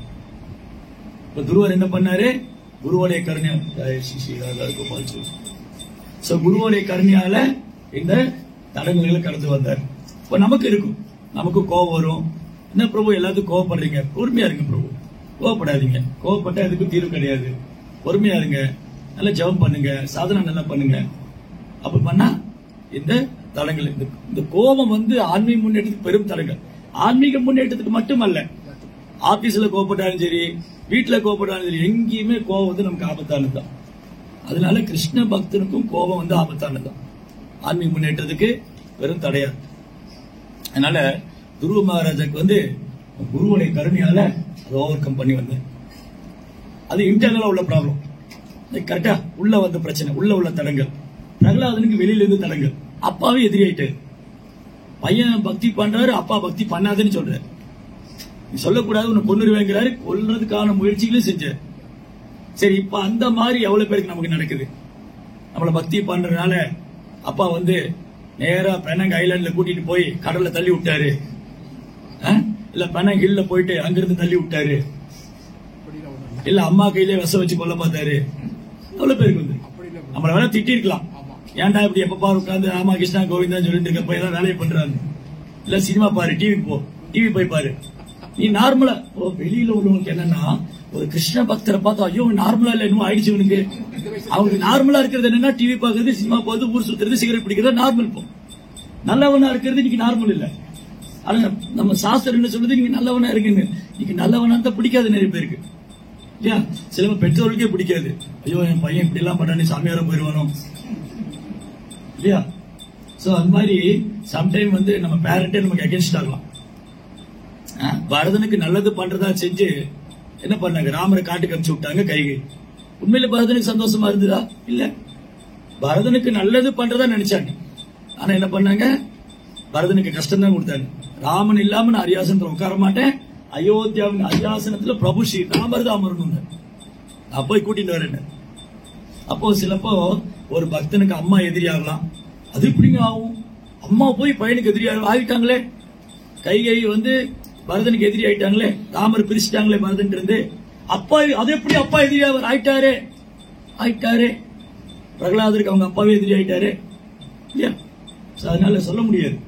ஆனா அந்த இடத்துல என்ன பண்ணணும், நம்ம வந்து பரதன் என்ன பண்ணாரு, பிரகலாதன் என்ன பண்ணாரு? பிரகலாதன் அவங்க அப்பாவை எதிர்க்கல இல்லையா? நீ எவ்வளவு பேர் இந்த மகாவதார நிச்சயம் படம் பாத்தீங்க, எங்க ஒரு இடத்துல பிரகலாதன் அவங்க அப்பாட்ட வந்து ஏதாவது இல் பிஹேவ் பண்ணாரா? அவர் அவமதிக்கிற மாதிரி பேசினாரா? இல்ல அவர்கிட்ட சண்டைக்கு போனாரா? இல்ல ஏதாவது வந்து அவர் வந்து ஹர்ட் பண்ற மாதிரியோ இன்சல்ட் பண்ற மாதிரியோ பேசினாரா? இல்ல. எல்லா இடத்துலயும் ரொம்ப காமா, குவைட்டா, பொலைட்டா, அப்படியே சாதுவாதான் பேசினார். பிரகலாதருக்கு வந்த கஷ்டங்கள்ல ஒரு 0.01% நமக்கு வந்திருந்ததா, நம்ம இந்த உலகம் வேண்டாம் உடைய விட்டு எங்க ஓடி போனா போதும், ஓடிடும். பக்தியாவது கிருஷ்ண பக்தியில விட்டுட்டு ஓடிடும் இல்லையா? பிரகலாதன் நான் டாலரேட் பண்ணேன். அதாவது இன்னைக்கு பிரகலாத பத்தி பேசிட்டு இருக்கோம். எவ்வளவு யுகங்களா நடந்தது. அவ பகவான் என்ன பண்ணாரு, பிரகலாத கஷ்டம் கொடுத்து அவருக்கு புகழ் கொடுத்திருக்காரு. இன்னைக்கு பிரகலாதரை பத்தி பேசிட்டு இருக்கோம். அந்த மாதிரி ஒரு பக்தராஜ் பிரகலாத் மகாராஜ், பக்தர்லயே ராஜா, மன்ன சக்கரவர்த்தி போல பிரகலாத். இன்னைக்கு பேசுறோம். ஏன் இன்னைக்கு பிரகலாதரை பத்தி பேசுறோம்? அவ்வளவு பொறுமை, சகிப்புத்தன்மை. அப்பாவே எதிரி ஆயிட்டாரு, ஆனாலும் சண்டை போடல. ஆனா ஒரு விஷயத்துல உறுதியா இருந்தா நான் கிருஷ்ண பக்தியை விட மாட்டேன். நான் உங்களுக்கு நல்ல பையனா இருக்கேன், நீங்க சொல்றதெல்லாம் கேட்டுக்கிறேன், ஆனா பக்தியை விட மாட்டேன். பரதன் சொன்னாரு, நீ அம்மா தான், நான் உன்னை தண்டிக்க போறது இல்ல. சத்ருகன் சொன்னா உடைவாள உருவ தலையை சீவிரேன், நான் மந்தராவுடைய தலைய. சத்ரு என்ன பண்ணா, சத்ருகனை வந்து மந்தராவுடைய முடிய பிடிச்சு நீ வந்தா எல்லாத்துக்கும் காரணம் தலையை சீவிரேன். பரதன் சொன்னா ராமருக்கு இது பிடிக்காது, ராமனுக்கு இது பிடிக்காது, இது செய்யக்கூடாது. ஆனா இவங்க திட்டம் நிறைவேறாதுன்னு, இவங்க திட்டம் நிறைவேறாது. பரதனை எல்லாரும் சந்தேகப்பட்டாங்க. நீங்க ராமாயணம் படிச்சீங்கன்னா கௌசல்யா, சுமித்ரன், அப்புறம் வந்து பரத்வாஜர், வசிஷ்டர், குகன், ஒரு பெரிய லிஸ்டே இருக்கு. பரதன் தான் காரணம், இவன் தான் காரணம், ராமன் காட்டுக்கு போனதுக்கு இவன் தான் காரணம். ஆனா பரதன் ப்ரூவ் பண்ணாரு, கிடையாது, எனக்கு ராமர் தான் உயிர், அவரெல்லாம் மேல வாழ முடியாது. பரதன் ப்ரூவ் பண்ண. அதனால பரதனுக்கு பரீட்சை வந்திருக்கு, பிரகலாதனுக்கு பரீட்சை வந்திருக்கு. அவங்க சொந்தக்காரங்களே எதிரி ஆயிட்டாங்க. சோ சம்டைம் வந்து நமக்கு பிரச்சனை வெளியில இருந்து வரலாம், ஹெல்த் இஷ்யூஸ் வரலாம், உடல்ல பிரச்சனை வரலாம், பொறுத்துக்கணும். ஏன்னா இந்த உடல் எடுத்துக்கூடாது, எடுத்துன்னு அனுபவிச்சுதான் ஆகணும். நான் பகவான் பிரேயர் பண்ணலாம், கிருஷ்ணா எனக்கு உங்களுக்கு சேவை பண்றதுக்கு ஆரோக்கியம் கொடுங்க. நான் வந்து உடலின்பம் அனுபவிக்கிறதுக்காக ஆரோக்கியம் கேட்கல, எனக்கு ஆரோக்கியம் இருந்தா உங்களுக்கு நிறைய சேவை பண்ணுவேன்.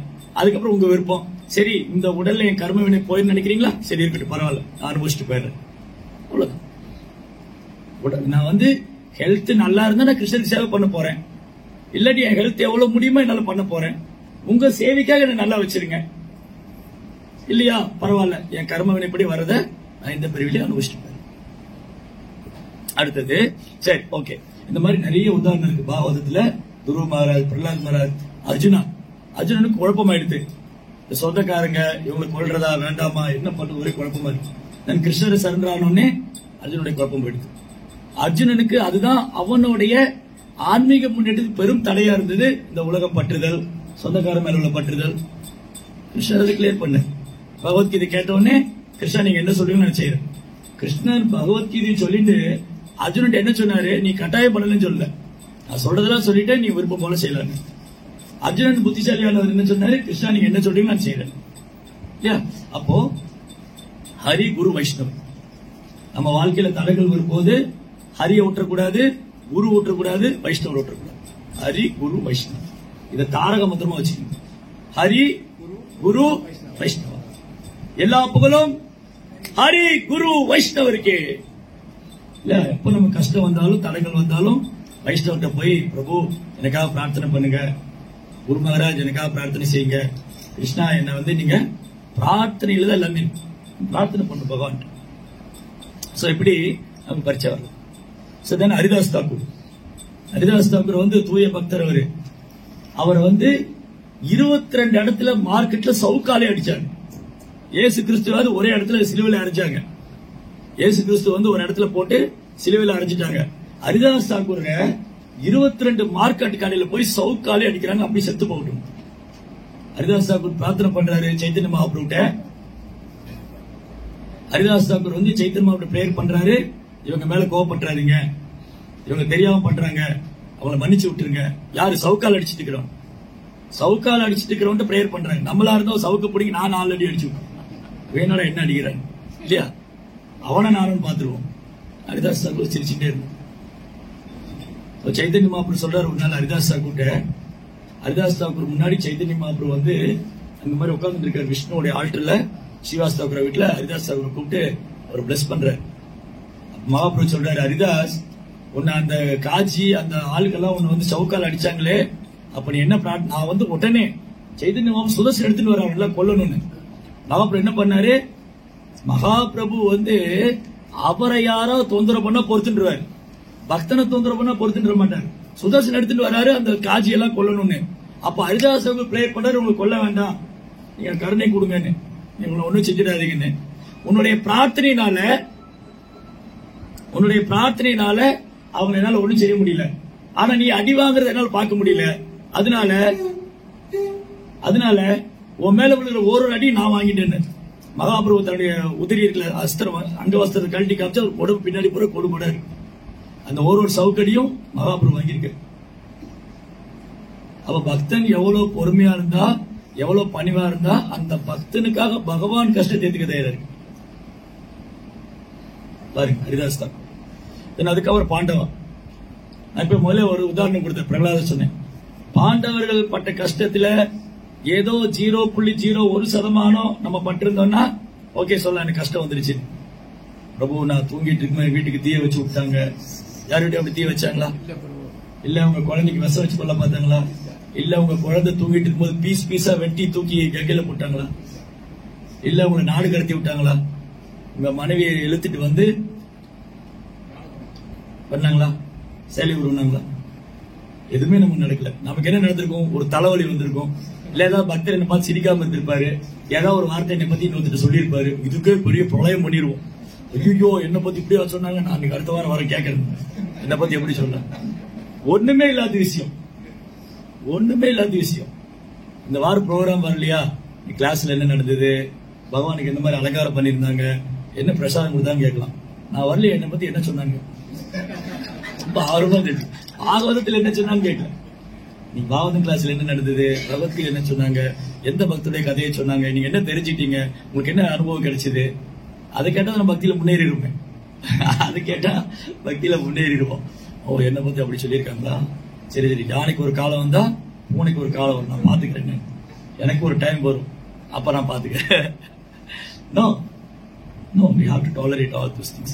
So இந்த பக்தர்கள் பட்ட கஷ்டம் நம்ம ஒண்ணுமே செய்யல. சரி, இப்ப இதுக்கான காரணம் என்ன? இந்த கஷ்டங்கள் ஏன் வருது? முதல்ல அறியாம. என்ன அறியாம?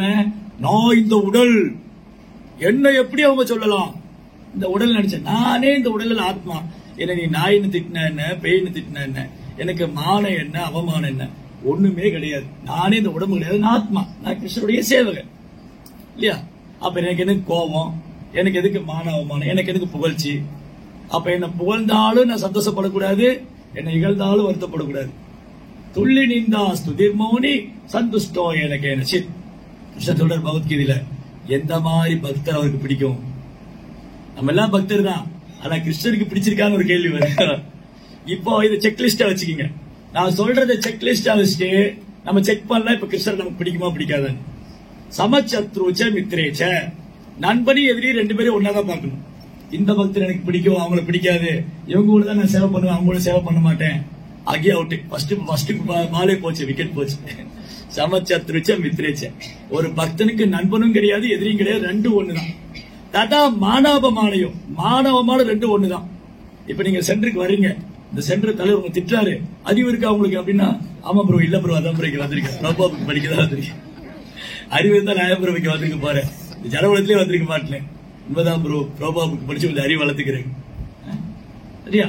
ததா மானாபமானயோ சமச்சத்ருச்ச மித்ரேச்ச ததா மானாபமானயோ. திரும்ப வந்துச்சு அசீதோஷ்ண சுகதுக்கேஷு. அடுத்த இடத்துல சொல்றாரு. இது எங்க பார்த்தோம்? ஃபர்ஸ்ட் 2ஆம் அத்தியாயத்துல பார்த்தோம். செகண்ட் சாப்டர்ல சொல்லியிருக்காரு. இதை தொடர்ந்து சொல்லிட்டே இருப்பாரு. பகவத்கீதை முழுவதுமே பொறுத்துக்கங்க, சகிச்சுக்கங்க, கோவப்படாதீங்க, பேராசப்படாதீங்க. ஹோல் பகவத்கீதை சொல்லியிருக்காரு. காமேஷ குரோதேஷ காம குரோத உப்தானா ராகஸ்தேசு உத்தேஷோ சொல்லிட்டே இருக்காரு. கோவப்படாத, சண்டை போடாத, அகங்காரம் படாத, வேற ஒன்னும் சொல்லல கிருஷ்ணா இல்லையா? இதைத்தான் சொல்லிட்டே இருக்கேன். இதுதான் பிரச்சனையே. ஆன்மீகம் பண்ணிட்டு இதுதான் பெரிய தடைகள். அப்போ வந்து இந்த அறியாமைதான் முதல் காரணம். என்ன இந்த உடலோடு அடையாளப்படுத்திட்டு என்ன அப்படி சொல்லிட்டாங்களா நீங்க, என்ன எப்படி சொல்றீங்களா நீங்க? ஃபர்ஸ்ட் அறியாமை. ரெண்டாவது இந்த அனர்த்தங்கள்லாம் இருக்கு உள்ளுக்குள்ள, பேராசை, பொறாமை, இதெல்லாம். அதுக்கப்புறம் வந்து பக்தர் சங்கத்தை ஒழுங்கா எடுத்துக்கிறது இல்ல. சாதுக்கள்லாம் வந்து அவங்க கிட்ட இந்த கேள்வி கேட்கறது, அவங்களுக்கு சேவை பண்றது, ஆன்மீக குரூப் சேவை பண்றது, பக்தர் சங்கத்தை ஒழுங்கா எடுத்துக்கலைனாலும் இதெல்லாம் ஒண்ணுன்னா வேலை செய்யும். அப்புறம் முன்னே சொன்ன மாதிரி கிருஷ்ண உணர்வுல நம்பிக்கை இல்லை. நான் எல்லாம் இங்க பகவான் போக போறேன்னு நினைச்சா போக மாட்டேன். நம்பணும். இந்த பெரிய பிரபுபா சொல்லியிருக்காரு, அவர் சொன்ன மாதிரி பக்தி பண்ணா நான் பகவான் போயிடுவேன்.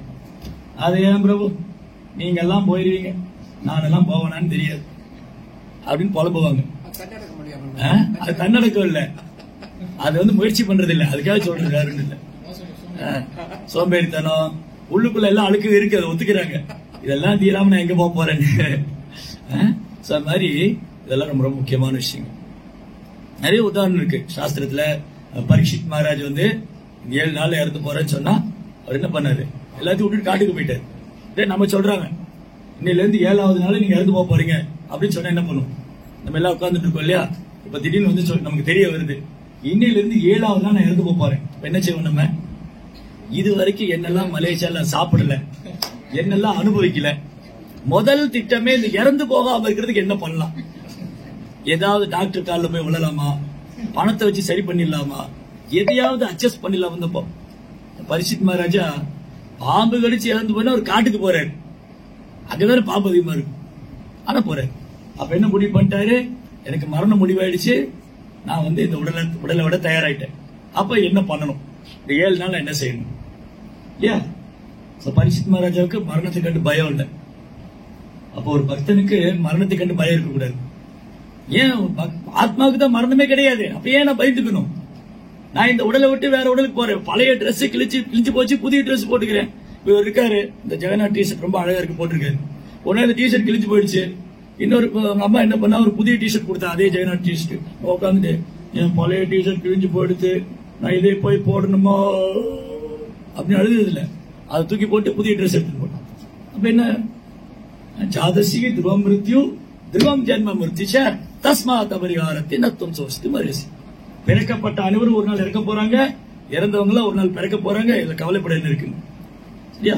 அப்ப இது அறியாமைதான் காரணம். இதெல்லாம் போகணும். சோ நிறைய இருக்கு சாஸ்திரங்கள்ல, நிறைய சொல்லிட்டு இருக்கலாம். நம்ம அடுத்த கிளாஸ்ல பார்க்கலாம். சரி, இப்ப இதெல்லாம் ஓகே.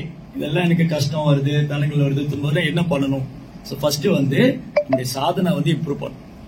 சாண்டிங் வந்து எப்பெல்லாம் நமக்கு வந்து ஆன்மீக முன்னேற்றத்துல என்ன தடங்கள் வந்தாலும் என்னுடைய ஜபத்தை நான் ஒழுங்கா செஞ்சா எப்பேற்பட்ட தடங்களையும் நான் ஜெயிச்சு வந்துருக்கேன். சாண்டிங்ல எல்லாம் இருக்கு. அதனாலதான் 10வது குற்றம் பகவான் நாமத்தை கவனக்குறைவா வச்சிருப்பதும் குற்றமாகும். சாண்டிங்க ஒழுங்கா பண்ணிடணும். நானும் ஜெபம் பண்றேன், ஜெபமானுக்குள்ள கையை விட்டுட்டு வரவங்க போறவங்க பேசுறது, போன்ல பேசுறது, வாட்ஸ்அப் பாக்குறது, விளையாடிட்டு இருக்கிறதுனா கிருஷ்ணர் வந்து பாப்பாரு, ஒரு நிறைய வேலை இருக்கு போலுக்கு, அப்புறம் வரலான்னு போயிட்டு. இப்ப ஒண்ணும் இல்ல, நீங்க கூப்பிட்டுருக்கீங்க, நான் பேச கூப்பிட்டுருக்கீங்க, நான் வந்திருக்கேன். என்ன உட்கார வச்சு நீங்க பேசிட்டு போறோம், நீங்க வேலையை பார்த்துட்டு நான் என்ன பண்ணுவேன்? வேலை கேட்க தயாரிடம் போயில இல்லையா?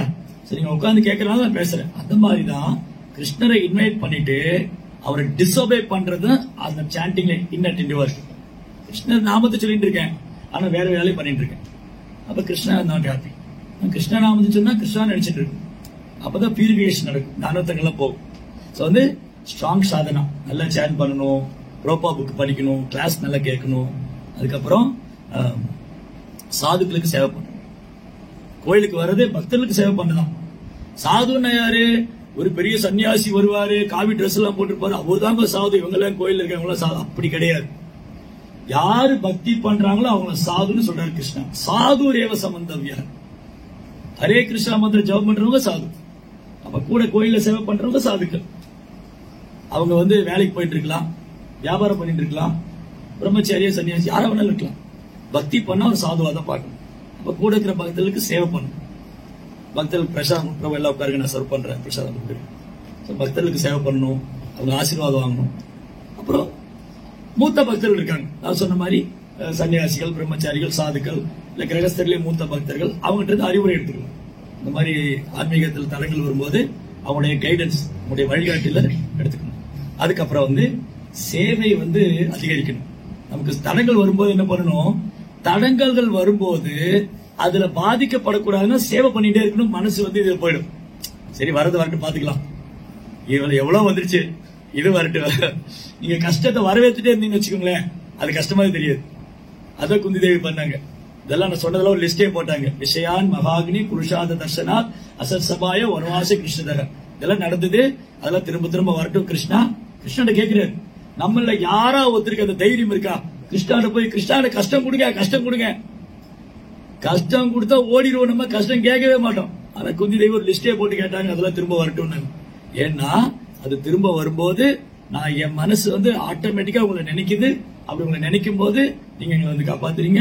எப்பெல்லாம் உங்களை நினைக்கிறனோ அப்ப என்னுடைய பாவம் எல்லாம் விடுபட்டு நான் இந்த பிறப்பிறப்பு விடுபட்டுருவேன். அதனால கஷ்டங்களை வரவேற்க படிச்சுக்கணும். அதை விட பழகிட்டோம்னு வச்சுக்கீங்களேன், தெரியாது. இப்போ ஒரு மனைவி கணவனுக்கு சேவை பண்ணிட்டே இருக்கா, கணவன் சில தொந்தரவு பண்றானாலும் அவ பழகிட்டு போயிட்டா அவனோட அட்ஜஸ்ட் பண்ணிடுவான். இதுதான் நம்ம தர்மம். இன்னைக்கெல்லாம் விட்டுட்டு போயிடுறான். அது ரெண்டாவது. இவன் கூட இருக்க முடியாது, அவ கூட இருக்க முடியாது. நோ, பட் வேதிக் தர்மம் என்னன்னா, ஒரு தடவை கல்யாணம் பண்ணியாச்சுன்னா அந்த மனைவியோட தான் குடும்பம் நடத்தணும், அந்த கணவரோடு இருக்கணும். அது தர்மா, அது தப வாழ்க்கை.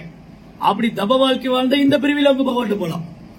ஒரு கணவனுக்கு சேவை பண்ணி அவருக்கு சேவை பண்றது மூலமா அவங்க இந்த பிறப்பிறப்ப கிடைக்கலாம்.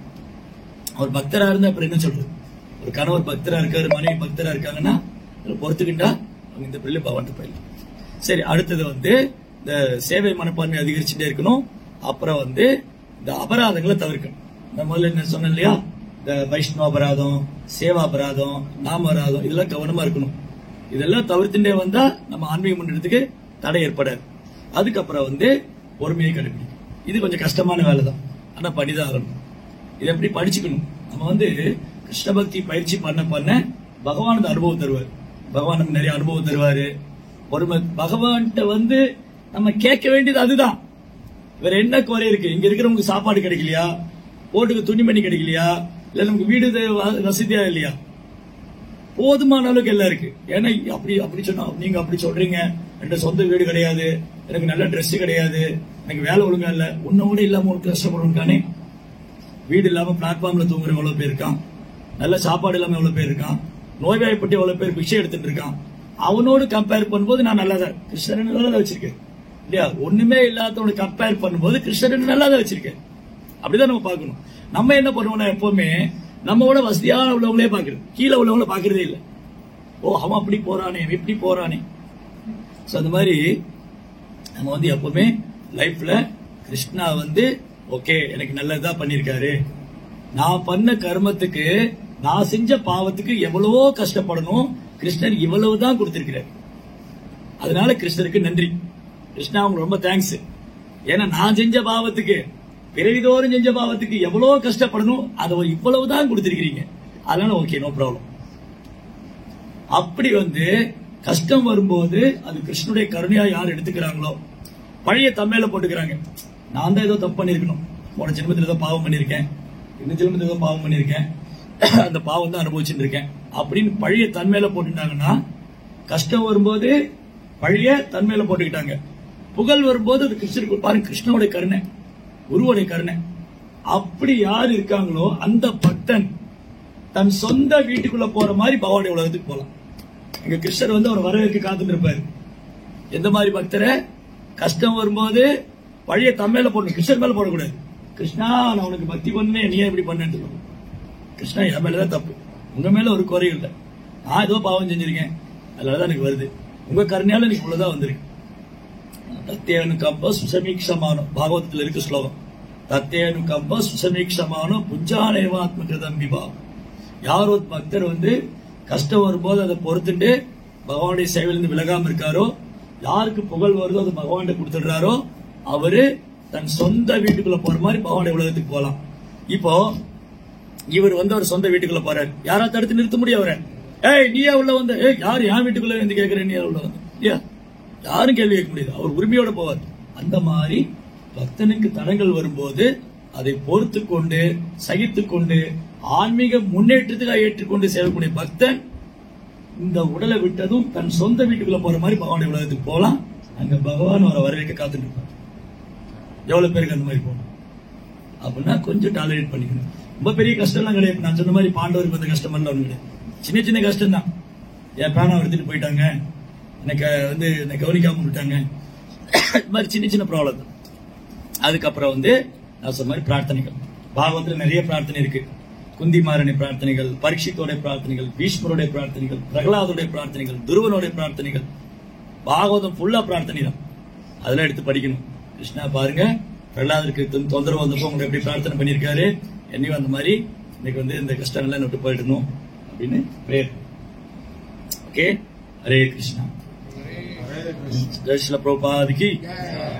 ஓகே, ஆல்ரெடி டைம் ஆயிடுச்சு, இருந்தாலும் கேள்விகள் அதை கேட்கலாம்.